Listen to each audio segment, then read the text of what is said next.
भवानी आदी मायेचं मांगल्य वात्सल्य माणसाच्या जन्माला घेऊन येणाऱ्या राजमाता राष्ट्रमाता मा जिजाऊ साहेब आणि अखंड हिंदुस्थानाचे आराध्य दैवत छत्रपती शिवाजी महाराज।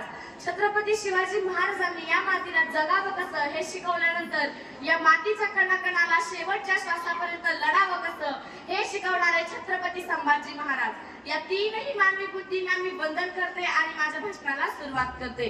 जिने घडविला स्वराज्याचा विधाता, धन्य ते स्वराज्य, धन्य ती जिजामाता, धन्य ते स्वराज्य, धन्य ती जिजामाता।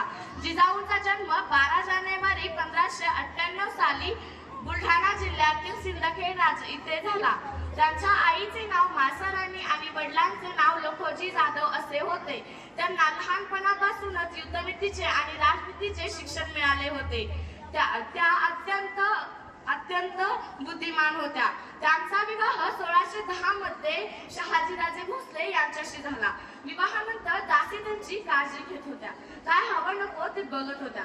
एके दिवशी एक दासी त्यांना विचारायला लागली, सांगा राणी सरकार, तुम्हाला काय खावंसं वाटतंय, तुम्हाला कशाचे डोहाळे लागलेत? तेव्हा जिजाऊ म्हणाल्या, आम्हाला भरधाव घोड्याची रपेट मारावीशी वाटते, तलवार दांडपट्टा चालवावासा वाटतोय, वाघावर बसून मोगली राजवटीचा खात्मा करावासा वाटतोय। मग सांगा, अशा वाघिणीच्या पोटी कोण जन्माला येणार? अहो, अखंड हिंदुस्थानाचे आराध्य दैवत छत्रपती शिवाजी महाराजांना याच वाघिणीने जन्म दिला। म्हणून महाराष्ट्रातल्या प्रत्येक मुलीने शिवचरित्र वाचायलाच पाहिजे, तरच आपल्या पोटी कर्तृत्ववान पुत्र जन्माला येईल। माझ्या जिजाऊंनी शेतकऱ्यांसाठी पहिली सहकारी संस्था स्थापन केली आणि तिला नाव दिलं स्वराज्य।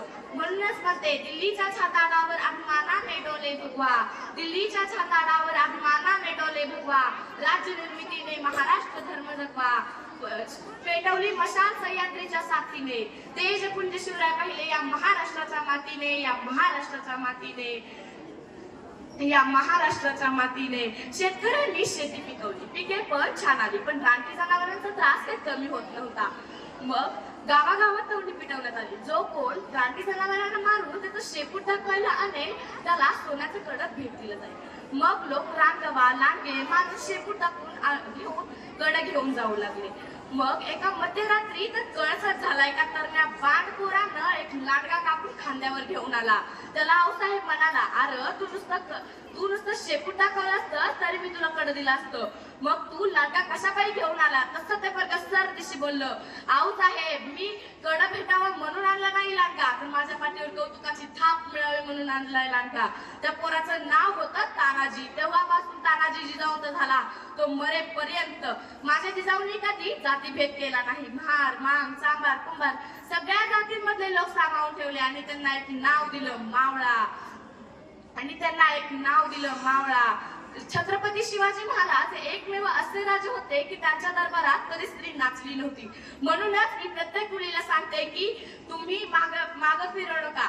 जर कोणी मुलींची छेड काढली तर त्याला सोडू नका, कारण मराठ्यांच्या मुलींना ज्या हाताने फुगडी घालता येते त्याच हाताने गर्दनही मारता येते। शेवटी जाता जाता मी इतकेच म्हणेन, जिजाऊ तुम्ही नसत्या तर अंगणात राहिली नसती तुळस, जिजाऊ तुम्ही नसत्या तर अंगणात राहिली नसती तुळस, शिवरायांना जन्माला घातले नसते तर मंदिरावर राहिले नसते कळस, शिवरायांना जन्माला घातले नसते तर मंदिरावर राहिले नसते कळस। जय जिजाऊ, जय शिवराय।